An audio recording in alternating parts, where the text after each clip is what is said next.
Today, we'll talk about how to control, reduce, and cope with our stress.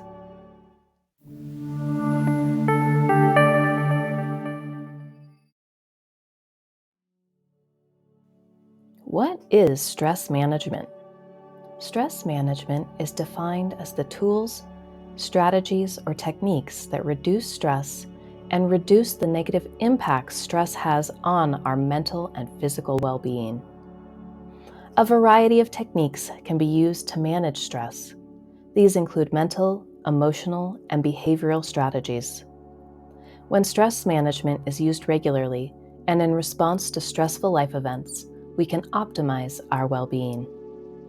So why is managing stress important? Stress can be acute, for example, in response to a lion, or chronic, for example, in response to a stressful job we've had for years.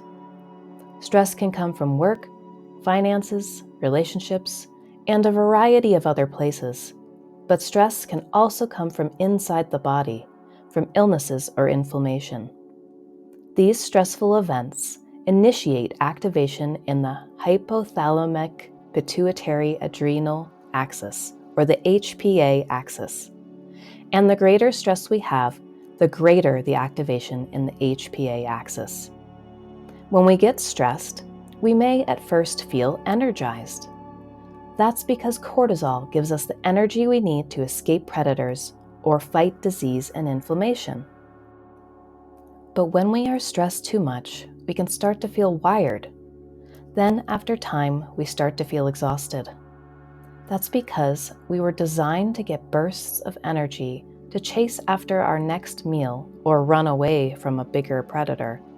But now in our modern world, we have this kind of ongoing chronic stress that wears us down over time. This can be devastating for our mental and physical health. Given how bad stress is for the body, managing stress is essential for well-being. Some of the most important activities for stress management include optimizing sleep, eating, and exercise. Insufficient sleep contributes to greater HPA axis activation. That's why stress management should include improving duration and quality of sleep. To start, be sure to block out blue light from TVs, phones, and computers for at least 30 minutes before bed. You might also try getting blue light blocking glasses, getting a sleep-inducing red light bulb, or trying red light therapy. When it comes to dieting or restricting calories actually increases HPA activation. So if you're aiming to manage stress, be sure to eat enough nutritious food to fuel all of your body's systems. When it comes to exercise, because exercise increases the demand for energy and cortisol, avoid high-intensity exercise when trying to get your stress under control. Instead, do low-intensity exercise like walking, swimming, or yoga. In addition to making sure we do stress management activities, we can also build up our stress management skills. Here are some skills that can help you beat stress. 1. Meditation. Multiple studies have shown that meditation can decrease cortisol in the context of stressful situations.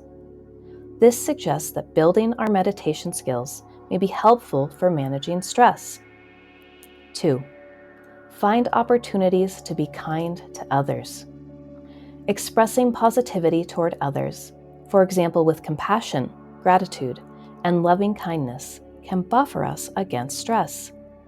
So finding ways to be kind may indeed be a good stress reducer. 3. Shift your mindset. When we're stressed, we can view the situation as a challenge that we can handle or a threat that we're afraid of. The research suggests that viewing a situation as a challenge, not a threat, reduces our stress. So try to remind yourself that you can do this and you're stronger than you think. What are some other stress management techniques? Changing our minds is just one avenue for stress management. We can also practice stress management techniques that capitalize on the mind-body connection. Here are some science-based stress management techniques to try. 1. Progressive muscle relaxation.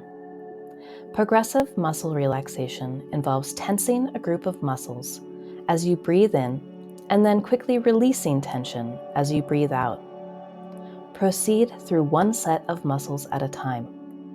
For example, start with the hands, then forearms, then biceps, then shoulders, and so on. Research has shown that progressive muscle relaxation can lower cortisol, so it may be a helpful technique to try. 2. Breathing exercises. Another effective way to activate the parasympathetic nervous system, which is the rest and digest system, is with deep breathing. For example, cycling slow breathing, 2 to 4 breaths per minute, then fast breathing, 30 breaths per minute, then ending with 3 long ohms can reduce anxiety. Breathing techniques like this and others can help turn off your stress response. 3. A cold water dunk. Another way to activate the parasympathetic nervous system is by submerging our bodies in cold water. So if you're feeling stressed, jump in a cold shower or pool to reduce your stress. So how do we eat for stress management? It might surprise you that you can do a lot to manage your stress by changing your diet. The foods we eat often contribute to the amount of stress we experience. So implementing a few healthy dietary strategies can be really helpful to add to your stress management plan. Here are a few to explore. First, cut down on sugar. Sugar increases inflammation, so it can exacerbate stress in the longer term. So consider eating healthy carbohydrates like whole fruits and veggies. Next, eat high-quality protein.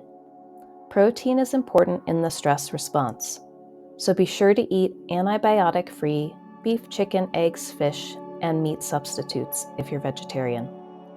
And be careful to avoid processed meat, which can increase inflammation. Third, eat high-quality fats. Trans fats contribute to inflammation, which can put pressure on the HPA axis, and vegetable oils are not much better. That's why avoiding trans fats in margarine, hydrogenated oils, and many processed foods is important. Instead, consume fruit oils such as olive oil, coconut oil, and avocado oil when trying to reduce stress. Although diet is important for reducing stress, sometimes diet isn't enough. We can also benefit from taking supplements or making other changes that help produce calm. Here are some suggestions. First, ditch the caffeine. If we've been stressed for a while, we may be exhausted and feel like we really need caffeine. In fact, the more we feel we need caffeine, the more likely it is that we really just need to rest and help our body recover from past stress.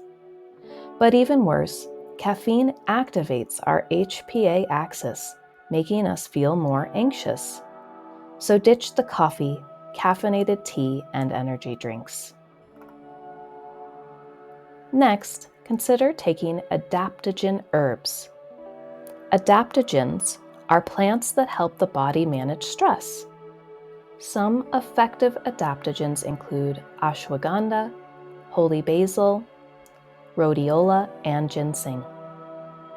We've covered a lot of good stress management strategies so far, but for many of us, work is the most stressful thing in our lives.